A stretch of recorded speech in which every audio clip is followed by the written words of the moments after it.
Hello and welcome to another episode of Codo Cinema, the podcast show where I talk about movies. I'm your host, Mark Codo, aka Codo Man. So anyway, for this episode, I want to talk about another movie. What movie should I talk about? Well, lives are flashing before my eyes because I am definitely thinking back to a film that I saw a year ago. And it's actually considered to be one of my best movie theater experiences because I went with a boatload of people from my from my university, Eastern Illinois University, and I'm just gonna say this right now: it's The Batman. Okay, so you all probably wondering why I'm this excited to talk about The Batman. Of course, flashing back to my theater experience. Well, it's because prior to doing this podcast, about a year ago, I went with a few of my buddies from WEIU TV and radio. We all talked about going to see the Batman film, the Batman film that came out in 2022 of last year, the one that stars Robert Pattinson as Batman. We really wanted to go see it because it looked so good and promising at the same time, because when the trailers came out, that trailer had promise. We wanted to go see it. And boy, oh boy, did we love this film. I loved this film. I wouldn't say it's one of the best films. I mean, it is a great film, but it's also one of the best films to come out of 2022, plus one of the best Batman films. However, The Dark Knight still holds the record for being the best Batman film, in my own personal opinion. So, anyway, to be honest with you, I didn't really expect another Batman film, despite the DC extended universe having its fair share of flaws, particularly with Ben Affleck's Batman, which in my opinion, I like Ben Affleck as Batman, despite what he was given in terms of the writing, and of course going into a different direction, because Ben Affleck was originally going to direct a standalone Batman film while also writing, producing, and starring in the film role itself. Unfortunately, the direction alone changed, and there were now they had to switch out the director and actor. Matt Reeves is the director of the Batman. Of course, he also wrote and produced the film alongside with Robert Pattinson, starring as the title character, the Batman. Plus, when the film came out, despite despite all the delays that happened, because this was filmed during the pandemic, the Batman premiered on March 4th worldwide, while it had its first premiere at the Lincoln Center in Manhattan on March 1st of 2022. The film became a commercial and critical success, grossing over $770 million against a $185 to $200 million budget, making it the 7th highest grossing film in 2022. Many critics praised the performances, the musical score by Michael Giacchino, cinematography, including the direction and editing, of course, the visual style and action sequences. Despite the story, the story itself got, let's just say, heavy. It was loaded. The story was loaded, and that of course includes the runtime. The running time for this film is 2 hours and 56 minutes. That is just basically 3 hours of watching the Batman. Although, of course, if you've seen this in theaters, it's definitely over 3 hours to say the least. But it was worth the watch. It was worth seeing, especially when thinking back to when I was with some of my buddies from WEIU TV and radio. It was it's a memory that I'll never forget. And it was a fun movie experience. And on top of that, just to say this is my second Batman film that I saw in theaters. The first one being The Dark Knight Rises. Now the second one, The Batman, and literally great, literally so good, so good. Now, so now going to break down the film.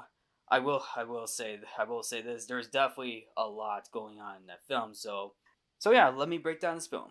So the film opens on Halloween night. The Gotham City mayor, named Don Mitchell Jr., is murdered by the Riddler, a masked serial killer who is known for riddles. And and the film is having the character being written as a Zodiac killer. So yes, like right out of the gate, there is a murder, and this is basically the Riddler killing the mayor. Now the Riddler is played by Paul Dano, who does a fantastic job playing the character.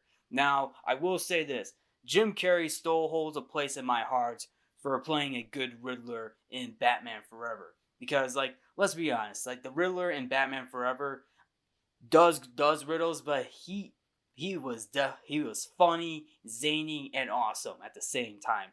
Say what you will about Joel Schumacher's Batman's, like Batman Forever or Batman and Robin, but you could definitely tell that they went a different direction in those films. But at least with Batman Forever, it at least tried to do something new. But I still love Jim Carrey's portrayal as the Riddler. Paul Dano's portrayal is very good too. Although I still prefer Jim Carrey in my own personal opinion, but that's just my own opinion on which Riddler that I like. Now Paul Dano, he is wearing a completely different costume. Like it's still a green costume. Like he's got the mask too. His mask covers his entire face, which gives it a very creepy vibe too. Like he's basically he's playing a Zodiac killer, and that's like the vibe that I got from this film, particularly for the Riddler. So anyway, the Riddler used what appears to be a carpet lifter that has a sharp blade at the very end to kill the mayor on the head multiple times and cover his face with duct tape. So yes, not only did he kill the mayor with a carpet lifter, but he also sealed his entire face shut, which is basically suffocation. Now, moving forward into the city of Gotham. By the way, this was also filmed in this went back and forth between other locations, but particularly London and particularly Chicago, and of course other locations as well. Bruce Wayne, who has operated for 2 years as the vigilante Batman, played by Robert Pattinson, he is narrating for the very first time. Now, this is actually a very new detail that I like. This is something that Batman is doing, narrating, and I really love that, and I like that, and I really like that Batman's narrating his own his own experience as Batman. Like he goes into the night to stop crime, while also getting his own licks in, I should definitely say. So anyway, Batman goes up against a group of thugs at a subway station who are trying to beat up a civilian on the subway. And of course, you get the thug leader asks Batman once Batman steps out of the shadows, and I really love the way how Batman is being built up. Not just from the narration, but also from the musical score by Michael Giacchino. Michael Giacchino has collaborated with Matt Reeves before, particularly on the second and third Planet of the Apes films. But also he has done multiple superhero films as well. Mainly Doctor Strange, the Tom Holland Spider-Man films, even The Incredibles too. But this one, the Batman goes to a whole nother level. Like the music that Michael Giacchino has in this film sounds a lot like Darth Vader's theme because he actually wrote the score for Rogue One, a Star Wars story. So that was actually a nice little callback or an Easter egg, I should say. But literally, the music in this really builds up Batman's character. Because when Batman walks out of the shadow, you still hear the music. Then you get this thug leader who looks very similar to Doug Walker from Channel Awesome, and he asks Batman, "The hell are you supposed to be?" Like he goes up to Batman, about to swing his what appears to be a machete, but Batman just punches the guy over and over until he beats him to a pulp. And Batman just says, "I'm vengeance." That is the first line that we hear from Batman. I know, yes, and the narration is basically Batman Bruce Wayne, but in my opinion, Batman, just Batman in general, on screen, that was his first. That were his first words that we hear. "I'm vengeance." Particularly a callback to the animated Batman series where you do hear the vengeance line as well. So anyway, Batman takes on the gang. He saves the one civilian, and of course, one member of the gang felt very uncomfortable not doing the attack. So Batman lets him go. The one who's basically his half of his face is not painted, while the other half is painted white. So that's kind of like a resemblance of Two-Face a little bit, but you know if you know what I'm saying. So anyway, Batman investigates the murder of the mayor with the Gotham City Police Department. Lieutenant James Gordon, played by Jeffrey Wright, discovers a message that the Riddler left for Batman. And of course, if you've seen the movie, you know what the message of the riddle is. What does a liar do when he's dead? He lies still. So yeah, that was basically the first riddle of the film. Now, in case you're all wondering, the film really focuses more on the detective side of things rather than, the action that Batman does. Because in the previous Batman films, there was a lot of action rather than being a detective. Because Batman is inspired by the way Batman was written for not just the films but also in the comic books was inspired by Sherlock Holmes, because Sherlock Holmes is a detective. So this is where the inspiration comes in for Batman being a detective. And I like how this film goes more into the detective side rather than just Batman being Batman, the action. But there is still enough action for Batman in this film. So the following night, the Riddler kills Commissioner Pete Savage and leaves another message for Batman. So Batman and Gordon discover that the Riddler left a thumb drive in Mitchell's car containing images of Mitchell with a woman at the Iceberg Lounge, which is basically a nightclub operated by Oswald Cobblepot, also known as the Penguin, and crime boss Carmine Falcone's lieutenant. So in case you're all wondering, Oswald is being played by none other than Colin Farrell, who in my opinion plays a very good Penguin, all under that makeup. And of course, Carmine Falcone is being played by John Turturro, who does a fantastic job as well. Now, everybody in this film does a very good job in this film. I will say this: all the actors do a fantastic job in this film. I like Robert Pattinson as Batman, although I wouldn't say he's my favorite Batman actor, but he is definitely up there as one of the best Batman actors.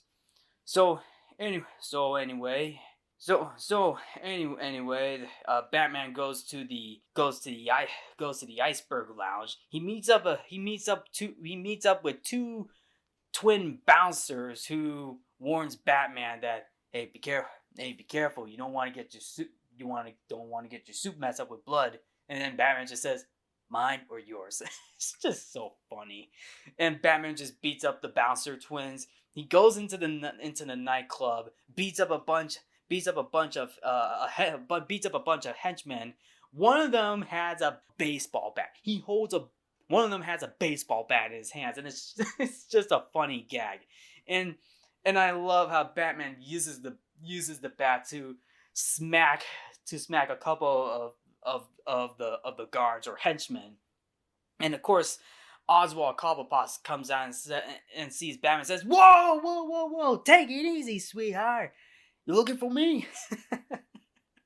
So yes, Batman was looking for the Penguin. So yeah, there you go. so basically, Batman and Penguin have a conversation when Batman notices Selina Kyle is there, because somehow Selina Kyle works at the club as well as a waitress. When Anika disappears, Batman sends Selina back to the Iceberg Lounge for answers and discovers that Savage was on Falcone's payroll as District Attorney Gil Coulson. Now, of course, with Selina Kyle's being played by Zoe Kravitz, who, funny enough, voiced Selina Kyle, aka Catwoman, in the Lego Batman film. So that's another Easter egg to let you all know, because Zoe Kravitz played Selina Kyle, Catwoman, in 2 different Batman films. One in the Lego animated film, and now the 2022 film. By the way, yes, her mask in this film, yeah, is basically a ski mask in this film. I mean, the mask speaks for itself to know how how cheesy it kind of looks. I mean, compared to, let's just say Michelle Pfeiffer's mask in Batman Returns. I mean, just saying, the mask speaks for itself for Catwoman. So anyway, the Riddler eventually abducts Coulson, straps a timed collar bomb to his neck, and sends him to interrupt Mitchell's funeral. And of course, Bruce Wayne meets up with one of the running mayors at the funeral. So then during the funeral's interruption, Batman arrives. The Riddler calls him via Coulson's phone and threatens to detonate the bomb if Coulson cannot answer 3 riddles. And of course, the answering of the riddles was actually, in my opinion, was pretty funny because of the way of how the Riddler just goes all out with the questions while the bomb is still going. While it is scary, but at the same time, it is pretty funny too. The way how he's going off in these riddles. He's like, riddle number 1, riddle number 2. Okay, don't get your head up in a twist. Last one. Like the way how he delivers it, Paul Dano delivers it in a very comedic way, but at the very end, Coulson gets his head blown up after he fails to answer the 3rd riddle, especially the countdown that the Riddler makes. 5, 4, 3, 2, 1. Oh my goodness, it's just crazy. So Batman wakes up at the Gotham City police station when one of them almost takes off the Batman's mask, and then of course Batman escapes the police by gliding. He flies his way out of the station and meets up with Gordon. So then they wanted to find out more information, so they decided to go up against the Penguin, or should I say Oswald Cobblepot, that leads them to basically a drug deal. So basically, the Oswald Cobblepot's doing like some kind of drug deal with some of his men. They discover that Maromi's operation transferred to Falcone, with many corrupt officers involved. And of course, a car chase happens, and I'm just gonna say this right now. The entire car chase with the Batmobile and Oswald Cobblepot was the best scene, in my opinion, because I haven't seen the Batmobile since, Justice League, the Justice League film. And of course, seeing the Batmobile again sends shivers down my spine. I mean, my goodness. if it looks awesome. It really looks awesome because the chase itself is cool, and of course it happens in the rain, and I'm pretty sure they used some locations in Chicago to get the chase. But at the very end, what makes the chase my favorite was the final shot at the end, where the penguin crash, where Batman stops the penguin. He walks. Batman walks with fire behind him. Like you see the fire in the background. The music is going. The camera's upside down.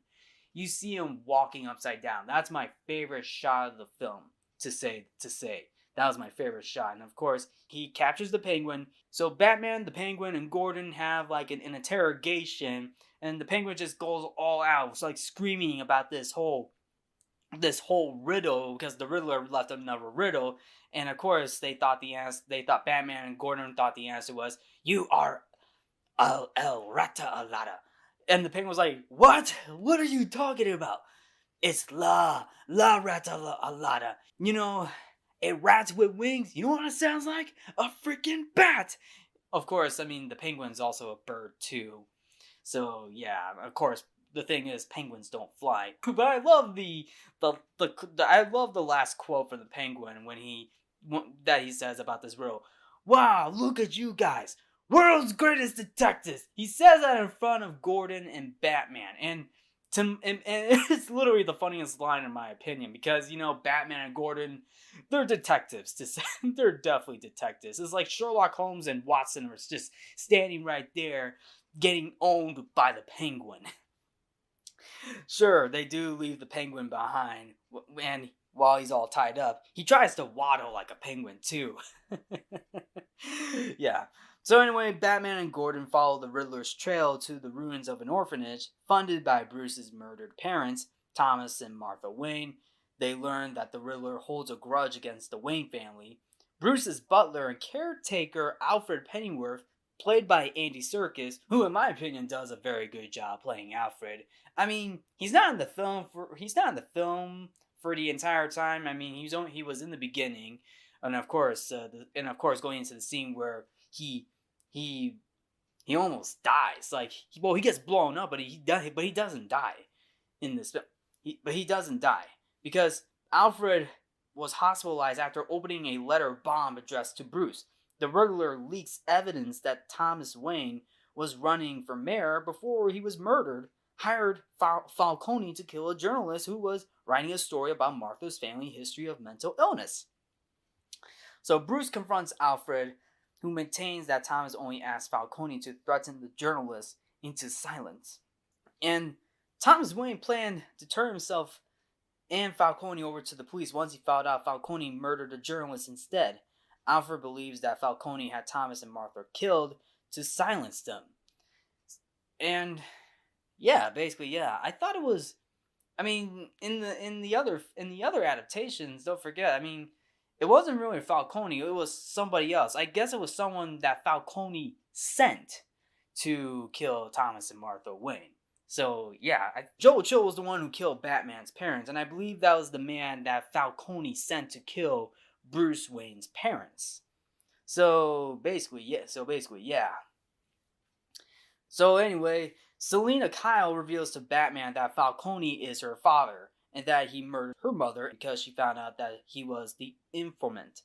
She tries to kill Falcone, but he overpowers and tries to kill her. Batman and Gordon arrive in time to save her and arrest Falcone, but the Riddler shoots him down with a sniper rifle moments later. By the way, this is back at the Iceberg Lounge, and Batman fights off the henchmen in a very cool way. Very cool way. Like he marches in, but you also got the gunshots firing at Batman, but it deflects because Batman's wearing like bulletproof armor, I should say. And I like the way how they use the lightning in this film. It definitely looks pretty cool, particularly for that scene when he's rescuing Selina Kyle from Falcone. So anyway, the Riddler is revealed to be an accountant named Edward Nashton, or for those of you who have read the comics, knows who the Riddler is. The Riddler is basically Edward Nygma. Edward Nygma. Oh, of course, but for this film, it's Edward Nashton, and now he's basically incarcerated in Arkham Asylum, where he tells Batman he took inspiration from him when targeting the corrupt. I love the conversation between Edward Nashton and Batman during this entire Arkham Asylum scene. Like they both were talking, basically Batman solving the riddles, but somehow there was one piece of the puzzle missing because the mayor, because the Riddler wasn't done yet. He was gonna flood the entire city along with the civilians and the new mayor. And the way how he sings Ave Maria, because dang, it's haunting. It's haunting because the Riddler is a very haunting character too. I mean, he does riddles, but at the same time, he is a pretty crazy Zodiac killer for this film. And Paul Dano does a fantastic job playing this character. Of course, at the very end, he does win. The Riddler at the end wins. He wins. I mean, sure, he lost the battle, but he won the war. He won the war. Yeah, the Riddler won the war. So basically, yeah, Batman's got another mission. He has to save the civilians from this entire flood. And of course, there was another video, basically a TikTok video that the Riddler does for attention. Like he inspires other people, like basically other criminals, to take out the mayor. But thankfully, Batman takes almost everybody, all the Riddler's henchmen out. And of course, Selina Kyle helps out. But he also saves the civilians as well. I do like the part where he didn't. I will say this: the ending did drag on for a bit because I wasn't really expecting a huge final battle, but sometimes you gotta end it in a huge final battle. The battle was pretty cool. The cinematography does get distracting a little bit, particularly the focus. Like the focus was on Batman, which is cool, but almost everything else was blurred out. Not everything, but I'm just saying. So at the very end, Batman almost kills one of them, but unfortunately, or henchman, I should say, was was basically arrested by Jim Gordon. And of course, Gordon asks the henchman, "Who are you?" And then the henchman says, "I'm vengeance." So basically, Batman saves the citizens of Gotham. So now Gotham has to be rebuilt because everything's flooded. The film ends with Batman saving the civilians, rises what appears to be a bat cycle, I believe, and of course we even get to see a cameo from the Joker. Yes, we get a Joker cameo in this new Batman film, who's basically, should I say, neighbors to say the least, with the Riddler. And I don't know if this is going to be a setup for, I don't know, I mean, obviously it's going to be a setup for a sequel, but will the Joker be in the sequel? Who knows? Who knows to say the least, depending on where DC goes with the Batman.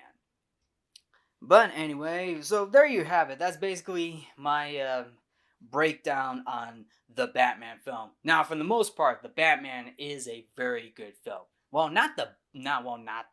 It's not the best Batman film. It's one of the best Batman films. I love the performances in this film, particularly with Robert Pattinson, Zoe Kravitz, Jeffrey Wright, Paul Dano. Everybody else in this film does a fantastic job. The direction by Matt Reeves is very good.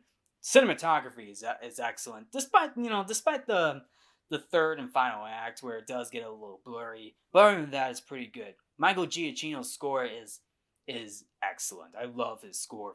I love the music for this film, and of course everything else involved with this film. I do love like the tone it goes with this film.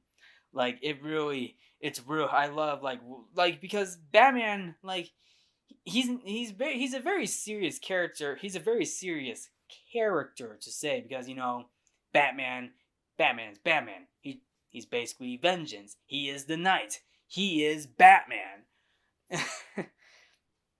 And true, yes, there has been other adaptations where Batman has been, the tone for Batman has been more light, to say the least. But for this film, I say the Batman is definitely a very good addition to the Batman franchise. So anyway, what do you all think of? What do you guys think of the Batman? Did you like this film? Did you thought the film was okay? Did you not like this film? I mean, I would like to hear your thoughts about this. So anyway, thank you all for tuning into Codo Cinema. I'm your host Mark Codo, aka Codo Man. Remember to watch movies and stay positive.